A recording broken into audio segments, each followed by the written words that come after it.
네, 오늘 오후에만 국내 코로나19 확진자가 210명 늘어나서 누적 확진자가 3,700명을 넘어섰습니다.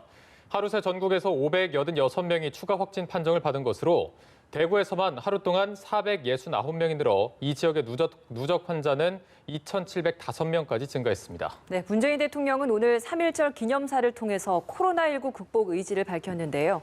이 관련 내용 유병욱 순천향대 서울병원 교수와 함께 짚어보도록 하겠습니다. 어서 오세요. 네, 안녕하십니까. 지금 앞서 말씀드린 대로 누적 환자가 3,700명을 넘어섰습니다. 저희가 앞선 특보에서 코로나19 대응책 브리핑을 함께 보셨는데 일단은 전국의 확산 속도는 둔화하고 있다. 아직 안심할 상황은 아니라고 밝혔지만 앞으로 1, 2주가 중대 분수령이 될 것이다. 이렇게 밝혔는데 이에 대해서 동의하십니까? 우선 매주 주말마다 이번 주말이 분수령이다. 이 세 번째 얘기가 나오고 있거든요. 네. 그래서 이런 표현들은 좀 자제하는 게 좋지만 실제로 2월 23일 심각으로 격상한 이후에 우리가 환자분이 많이 확진되는 걸 보고 있지 않습니까? 네. 특정한 지역, 특정한 종교 행사로 환자분이 늘어나는 걸 우리가 알고 있기 때문에 이번 주까지도 환자가 계속 확진이 될 것으로 생각이 됩니다.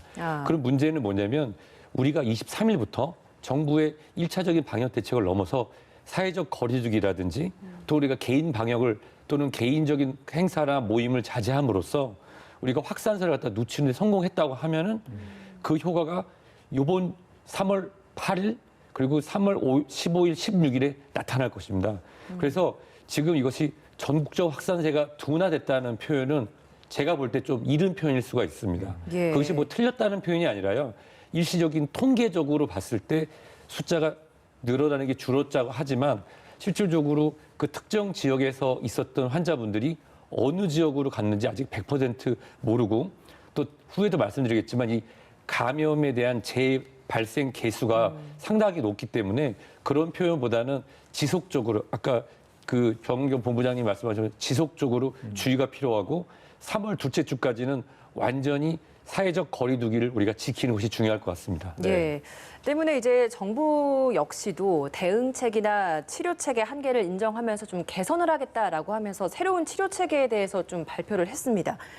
기존에는 치료체계가 모든 확진자를 병원에 입원을 시켜서 치료를 한다라는 방향이었다면 이번에는 좀 어떤 방향으로 좀 바뀐다라고 볼 수 있는 겁니까? 사실 우리가 한 달 전에 오늘의 미래를 알았으면 그렇게 할 필요는 없었겠죠. 그렇지만 이 확산세라는 걸 누구도 예측할 수는 없습니다. 제가 하나의 사례를 들어드릴게요. 예. 자, 50세의 여자분이 넘어져서 손목이 부러져서 응급실에 왔습니다. 예. 그래서 한 30분 정도 엑스레이 찍고 기다리는 사이에 40세의 남성분이 심근경색에 들어왔어요. 그럼 어떤 분을 먼저 치료해야 될까요? 이랬을 때 누구도 이해할 수 있는 기준이 필요합니다. 예. 저는 우리나라의 이 응급의료 체계에 정립을 해주신 응급의학과 전문의 분들, 그에 관련된 분들께 너무 감사를 드리는 게요. 메르스 2015년 사태 이후에 한국형 응급환자 분류 도구인 케이타스라는 것을 만들어서 어떤 환자분을 먼저 왔다고 그래서 응급실에서 치료받는 것이 아니라 사회적 동의뿐만 아니라 의학적 필요성에 따라서 먼저 치료받는 데를 갖다가 하는 그런 도구를 만들었습니다. 예. 그것처럼 지금 이 임상위에서는 발열, 호흡수, 맥박, 체온, 의식 상태와 기저질환에 대해서 점수를 분류하고 거기서 누구나 다 억셉트 받아들일 수 있으면서 또 의학적으로도 동의할 수 있는 수준의 가이드라인을 만들고 있는 것을 알고 있습니다. 그런 것이 나온다고 하면은 환자분에 대해서 처음에 양성 판정을 받으면 일단 격리를 하는 것이 1차적인 방역을 해서 꼭 필요했던 과거의 정부의 조치라고 하면은 틀렸다는 얘기가 아닙니다. 예. 지금 이제 새로운 국면에서 그 다음 단계로 나가기 위해서는 선별적으로 마치 우리 케이타스처럼 누구를 우선적으로 입원시키고 누구를 안전시설을 보내고 누구를 자가격리로 자택 자가격리 이런 나눌 수 있는 기준이 나온다고 한다면 좀 더 효율적으로 병실도 이동이 되고 그렇다 지금 일시적인 병목 전사 우리가 설이나 추석이 되면 그 시간만 피하면 차가 원활하다 하는데 지금 병목 현상이 돼서 정체돼 있는 거거든요. 예. 입원실이 그런 것들도 해소가 될 것으로 생각이 됩니다. 네. 그럼 이게 병원 입원 체계 기준이 변경이 돼야 할 텐데 어쨌든 중증 환자는 먼저 치료를 하고 한 80%가 경증 환자이기 때문에 집에서 자가 치료하는 방식으로 한다 이렇게 밝혔는데 이 경증 환자가 집에서만 치료하는 게 별 큰 문제는 없는 겁니까? 그래서 아까 방금 전에 제가 들어오기 전에 발표에 제가 환영했던 게 뭐냐면요. 저와 같이 연구하고 고민하는 가정의학과의 한 교수님이 오늘 저한테 해주신 말씀이세요. 네. 그 부분이 지금 똑같이 발표가 됐는데 병원과 자가격리 그 중간 단계에 대해서 생각해 볼 때가 된 것입니다. 우리 우한에 있던 교민분들을 성공적으로 잘 모셨던 두 군의 장소가 있었죠. 예, 예. 그곳에 우리 1차 의료를 담당하는 의료진들이 만약 같이 있었다고 하면은 환자분들이 좀 더 원활한 소통이 됐을 거라 생각됩니다. 지금 좋은 질문을 해주셨는데 80%는 경증이라고 하는데 네. 혹시 내가 50대인데 아직 진단되지 않은 고혈압이나 당뇨 환자일 수도 있습니다. 네네. 또는 의료진을 통해서 전당뇨입니다. 고혈압인데 약을 드셔야죠. 그랬더니 아니요. 저는 운동하고 살 빼고 해서 안 할게 하고 잊고 있었던 치료를 받아야 되는 당뇨나 고혈압 환자를 우리가 경증으로 분류할 수도 있거든요. 근데 이런 분들하고 원활히 소통을 하려면 최근에는 가족들이 따로 사는 시대이죠. 예. 3대가 모여 살지 않습니다. 그리고 또 양성 판정을 받아서 자가격리를 하라고 하면 이것을 적절히 소통해 줄 수 있는 젊은 가족분들하고 떨어져서 계시는 경우가 있는데 사실 좀 5, 60대도 다 젊지만 혹시나 갑자기 발열이나 호흡곤란이 발생해서 본인의 의사가 정확하게 전달되지 않는다고 하면은 문제가 될 수 있는 것입니다. 따라서 예.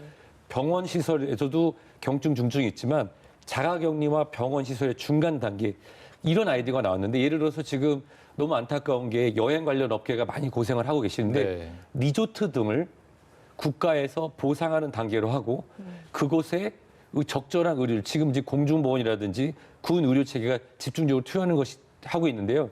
1차 의료를 담당하고 있는 의사들을 지금의 우리가 대구 경북 지역의 자원을 받는 것처럼 자원을 받아서 배치를 하고 그쪽으로 해서 이 경증에서도 관심 환자 그리고 그것이 물론 의료 시설이면 좋지만 의료 시설이 부족하다 한다면 그러한 시설을 활용하는 것도 좋겠다고 그런 의견을 주신 교수님이 계십니다. 네. 예, 오늘 그 발표 내용 내에서도 방역적인 격리가 필요한 경증 환자의 경우에는 생활치료센터에 들어가서 의료진의 상시 모니터링을 하면서 관리를 할 예정이다라고 이야기를 했습니다. 지자체가 공공시설이나 숙박시설 등을 활용을 해서 지역별로 충분한 규모의 생활시설이나 확충을 하는데 좀 협조를 하고 운영을 하겠다라고 이야기를 했습니다. 그리고 당장 내일부터 대구교육부에서도 이게 중앙교육연수원을 경북대 병원에서 의료 관리를 하면서 생활치료센터로 이용할 예정이다라고 했습니다. 이 부분이 아마 지금 말씀해 주셨던 그 자가격리와 병원 입원의 그 중간 단계의 그런 시설인 것 같습니다. 그렇습니다. 저는 그래서 발표를 기다리면서 바로 제가 스튜디오에 들어오기 전에 듣고 너무너무 기뻤는데요. 예. 그러한 부분들이 현장에 있는 의료진들의 의견들이 하나하나 모여서 그것을 정책을 지도하시는 분들에게 같이 전달된 거기 때문에 저는 그 부분이 상당히 기쁘고 환영하는 바입니다. 예. 네. 자, 그리고 14번째 환자 유족 같은 경우에 지금 신천지 교인이 아니라서 검사와 치료를 제때 받지 못해 사망을 했다 이렇게 주장을 했습니다. 이에 중앙임상위원회가 발열이 절대적 기준은 아니다 이렇게 설명을 했는데 그 위급 환자를 구분 지을 수 있는 기준 같은 게 따로 뭐 정립이 돼 있습니까? 사실 우리가 코로나19에 대해서 앞으로 더 연구를 해야 되지만 우리가 지금 알고 있는 사실은 이 보통 일반적으로 잠복기, 즉 증상을 보이지 않을 때는 감염력이 없다고 했지만 코로나19는 독감, 인플루엔자나 홍역처럼 이 잠복기, 증상이 없을 때도 감염되는 것을 거의 우리가 현실화하고 있습니다. 근데 이런 상황에서 우리가 발열이라고 하는 것이 여러 가지가 있는데요. 예를 들어서 면역체계가 어린아이 같은 경우는 미성숙하기 때문에 면역 회피, 성인인 경우에는 면역 체계가 확고되기 때문에 부딪히기 때문에 발열이 되지만 어르신들 같은 경우는 면역 기능이 떨어지면서 발열이 잘 나타나지 않을 수도 있습니다. 예. 따라서 아까 말씀드린 기준을 맥박수, 호흡수, 혈압, 체온 그리고 인지 능력, 이 인지 능력 상태, 기저질환까지 모든 걸 고려해서 중증을 확정되는 그런 기준이 준비되고 있고 그것이 마련된다 하면 이러한 안타까운 사연은 다시 전달할 일이 없을 거라 생각됩니다. 예. 현재 지금 확진 판정을 받는 대다수가 신천지 신도 중에서 나오고 있는 상황인데 신천지 신도 중의 일부가 1월 중에 중국 우한에서 입국을 한 그런 사례들이 나오고 있습니다. 그렇다면 이 감염 경로에 있어서 우한에서부터 감염이 된 것인지 이 부분에 대해서는 저희가 좀 어떻게 좀 예상을 해볼 수 있을까요? 제가 그 우연히도 영화랑 연관성을 짓는 게 2011년에 나왔고 제가 접한 게 2012년에 그 컨테이전이라는 영화가 있습니다. 예. 스티븐 스토버그라고 하는 감독이 한 영화인데요. 영화가 맨 마지막 끝날 때까지도 이거 어디 시작되는지 모르는데 맨 마지막 장면이 바로 그 조리장이 손을 대충 씻고 나서 여자 주인공하고 악수하는 장면에서 첫 번째 날 하고서 영화가 끝나서 큰 울림이 있었는데요. 예. 지금 이러한 여러 가지 가설이 있습니다. 특정한 종교단체에 참여하셨던 분이 국내에서 기존의 확진자와 접촉을 했는지 또는 중국의 한 지역에서 직접 들어와서 했는지는 맨 마지막 순간까지 알 수가 없습니다. 다만 중요한 것은 제가 특정한 종교 또는 특정한 행사를 통해서 집단 감염을 되고 있는 그런 부분들이 있는데 그분들께서 직접 본인뿐만 아니라 국민, 이웃, 근데 우리나라를 위해서 본인 스스로 검사에 참여하시고 동선을 제안해 주시고 그리고 본인의 그 다녔던 길들을 알려주셔서 선의의 피해자가 생기지 않도록 알려주셨으면 하는 마음은 있습니다. 네, 아무래도 뭐 정부의 방역망 컨트롤이 한계가 있기 때문에 조금 더 자발적인 참여가 필요한 상황인데요. 지금 뭐 신천지 신도들을 전수조사했는데 그렇다면 뭐 이게 감염 확산 같은데 컨트롤하는데 조금이나마 도움이 될까요? 우선 환자가 가장 가능성이 높은 지역, 우리가 이미 또 이 코로나 사태를 보면서 많이 잊고 있는데 작년에 사실 홍역도 많이 유행했습니다.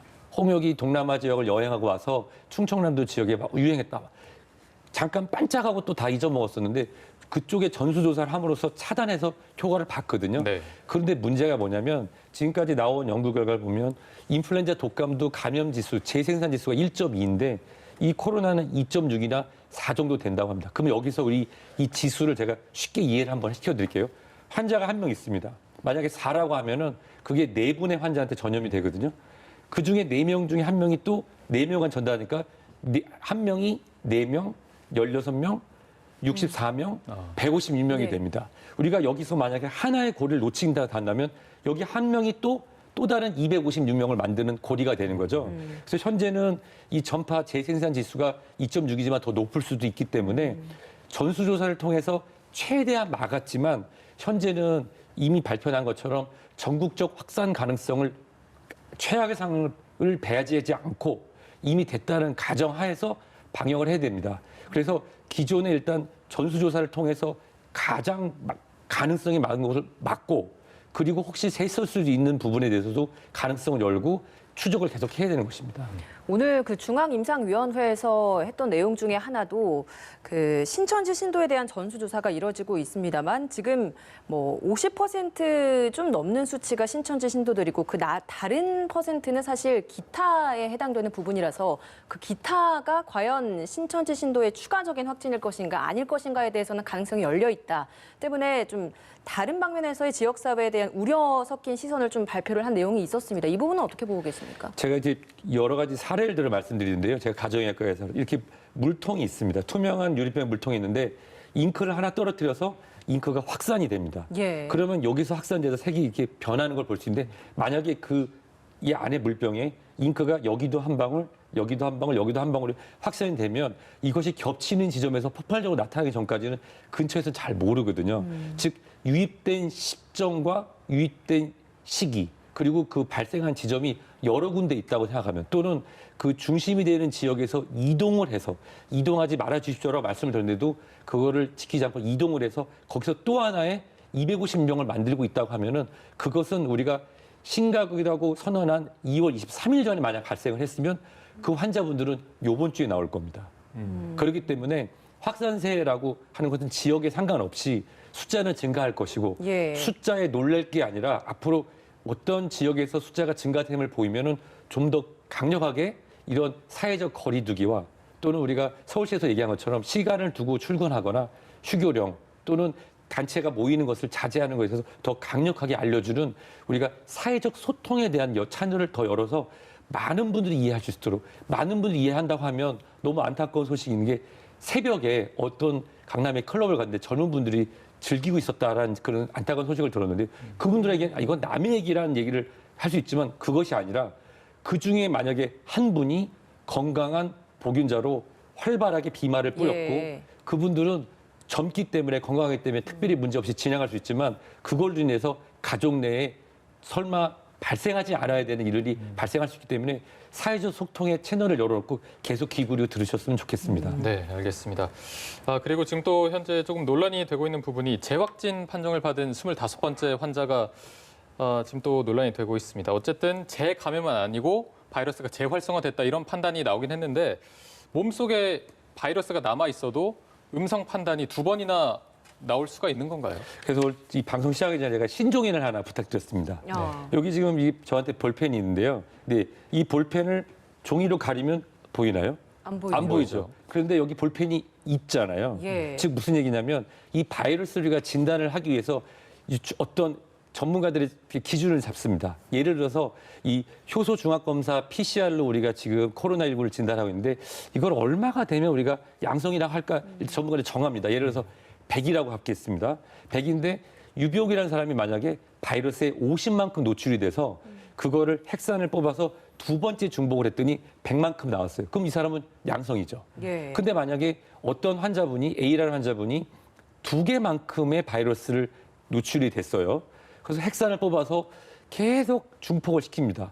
50번을 중폭을 시켜서 100개를 만들었더니 양성이 나왔다. 그러면 이분은 양성이죠. 그렇죠? 예. 근데 만약에 10번째에 만약에 양성이 나왔으면 가양성이고 48번째 나왔으면 약양성이고 이렇게 얘기할 수 있는 건 아니죠.